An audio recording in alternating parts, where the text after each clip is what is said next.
another episode of Kicking It with Kendra, brought to you by Victory Rings. Excellence is the standard. Today, we have an FCS National superstar joining us, David Walker, the senior linebacker out of Central Arkansas, two-time first-team FCS All-American. David, thank you so much for being here today and sharing a little bit about yourself. Thank you. Thank you for having me today. You know, you're one of the best edge rushers in all of FCS football. I mean, teams who are playing against constantly praise the way that you are just a menace to opposing offenses. What do you think separates yourself from the rest of the linebackers in this league? Just a knack for the game. I guess going into the week, preparing, film study. We have a great D-line coach here. I feel like he prepares us for the opponent that we have, the schemes that they have, and he just have us ready. So I feel like what we see from teams, I feel like we already prepared for, so that helps us a lot. When you look at your career, you started at Southern Arkansas, where you redshirted your first year during the D2 ranks, and then you had your breakout year that ultimately caught the eye of Nathan Brown and brought you to Central Arkansas. But in that year where you were at Southern Arkansas, what kind of clicked for you that really started to elevate your game and get eyes on you? I just saw that I trusted my ability. I knew that I can play at that level. Then I knew after that season, I knew that I can go up and play with even better competition. And funny story, our DB coach that was at SAU, he came here to UCA. So that was a little connection that really kind of helped me through that process. Did he go before you and kind of brought you along? He went before me. I guess he just put in some good words. And I already knew the coaching staff here. And I was leaning towards transfer anyways, and it just happened. Now fast forward, you're at Central Arkansas, your third season with the Bears.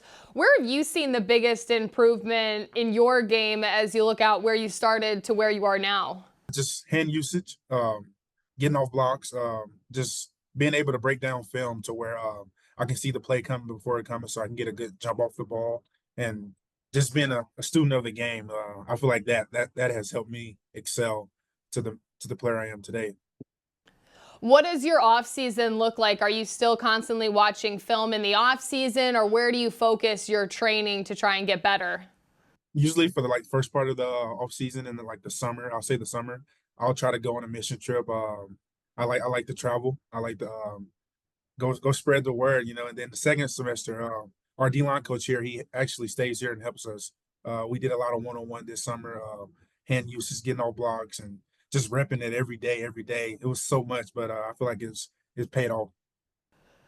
You mentioned that you like to travel. I saw that you went to Guatemala this past summer to help the people and communities there.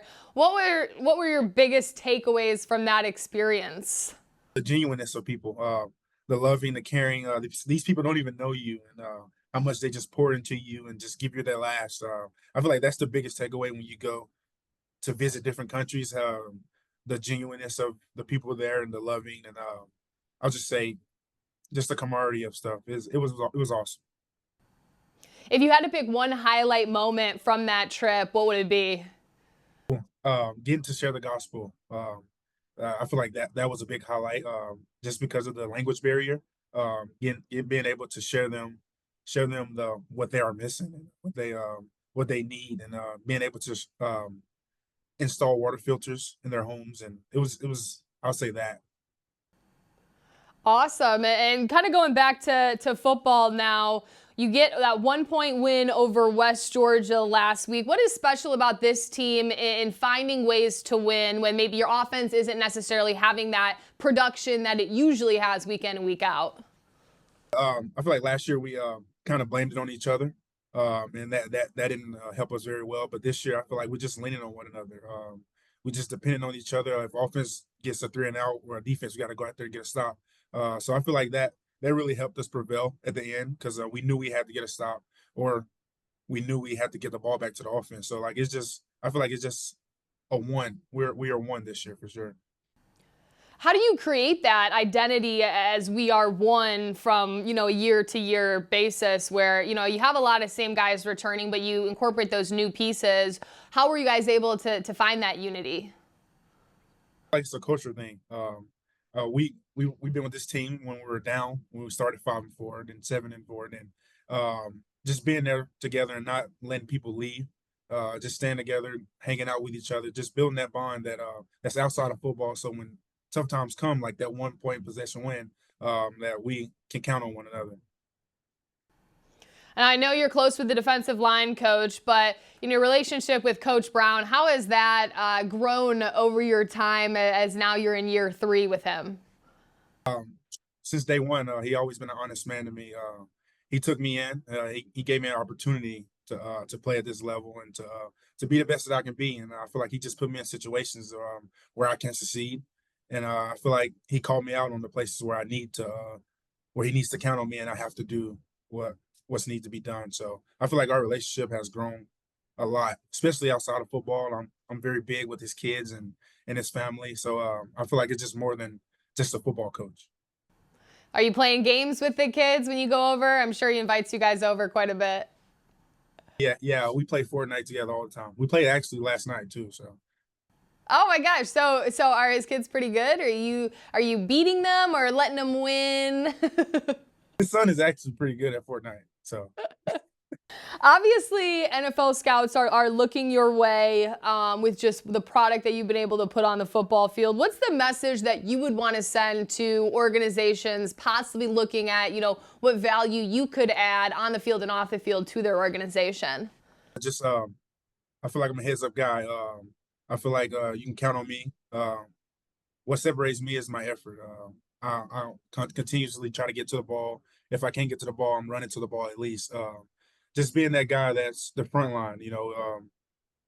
When in doubt, you can count on David Walker. So hopefully, I can bring that to a team where not might not go in as the starting guy, but trust me, when I get in, I can hopefully add value to whoever team that picks me. And now, obviously, with social media, I mean, you were a Buck Buchanan finalist. Your early looks at obviously, a front runner finalist in that award again. You're winning all sorts of awards. You were UAC's inaugural Defensive Player of the Year last year. How do you block out that noise and celebrate those moments for sure? Because, it's important to take the time and do that, but also block out that noise and focus on the job at hand and that the season is not over. Yeah, I'll say my faith. What I believe in. I believe that it's true, and I believe that what a man reward is not greater than God's award. So just using that to help me, guide me, to keep me humble, and just let other people talk about it. So just blocking it out by just putting my head down and work every day, knowing that I haven't reached that goal that I want to reach yet, and there's so much more that I can learn. And just being coachable. My coaches, they keep me humble. They tell me you're not that good. And so just having that around you and not just having people saying you're good, you're so good, you're so good. I just feel like that levels it out for sure. The honesty and the accountability there for sure. What do you do outside of the game that, you take your mind off of football? You're playing games with Coach Brown's kids, but what is your passion outside of the game that keeps you, sane? I'll say my belief. Like outside of football, whenever football is going to end one day, and I just want to travel the world and share the good news to everybody that wants to hear it. And we got this little thing that we do on Fridays called Fish Friday. Every morning we usually go out and go fishing with our pastor. So and that just keeps us in the mix of the real world. So Would you classify yourself as a good fisherman? Do you catch in a lot of things regularly, or is it more just for the experience and the people that you get to go with? it's a hit and miss. It's a hit and miss. Sometimes we catch a lot, and sometimes we catch three, four. But I feel like it's just the fellowship of being together, sharing those little moments. And when you look at, your family and your friends, who do you play this game for when it all comes down to it? And my mom and my brothers. We had it hard, and she continually just supporting us, all the sacrifice she's did for us, and I just play it for her, and ultimately I play it for God, to glorify everything that I do to Him. Is your mom a frequent person in the stands at every home and away game, or is she watching on ESPN Plus, tuning in? Yeah, she's at every home game, but away game she's not. She's watching for sure. What's so special about your guys' relationship that makes you want to, be able to go to the NFL and share, be able to provide for your family in a way that maybe you haven't been able to in the past? Yeah, I mean the sacrifices she's made, all the things that she has done up until this point. I can't thank her enough, but being able to help her one day, I'll be able to thank her and continue to help her. So I feel like that's the goal that's the thing that drives me more for sure. Love that answer. And, looking at the end of the season, there's 4 games left in the regular season. What's it going to take for this team to close it out and hoist up that trophy at the end of the year? Just continue to keep the main thing the main thing. This week we got UNA, focus on UNA, and I would say just continue to win. Do whatever it takes to win. And I feel like that's the message that we have to remember is that this game is just a game. Don't make it bigger than yourself. Just go out and play your game, and the results will take care of itself. And I know you got Shanderick Powell on the team, and he's going up against his former team in North Alabama. Has there been any conversation around that storyline, or Shanderick, he's just business as usual, and it doesn't matter who you're playing? Yeah, it doesn't matter. But some of the guys on the team, we always mess with them. Like, hey, bro, they finna shut you down. You got to do something about it. So I feel like he knows what's at stake. He knows that he just got to go out and be himself, and let everything else take care of itself. What's in your pregame music playlist? What are you putting in the headphones if you really need to lock in for this game? My go-to music, I'm a calm guy. I like listening to like Christian music. I'm just chill. But like when before I go out, I gotta listen to Enter the Sandman by Metallic. Okay. Like that gets me going. I don't know, it just feels different. It makes me feel like a rock star or something. But yeah, I'll say Christian music is what I usually go to. Well, David, thank you so much for joining as Central Arkansas will host North Alabama on the Stripes. It's a 4 p.m. Central Time kickoff on ESPN+.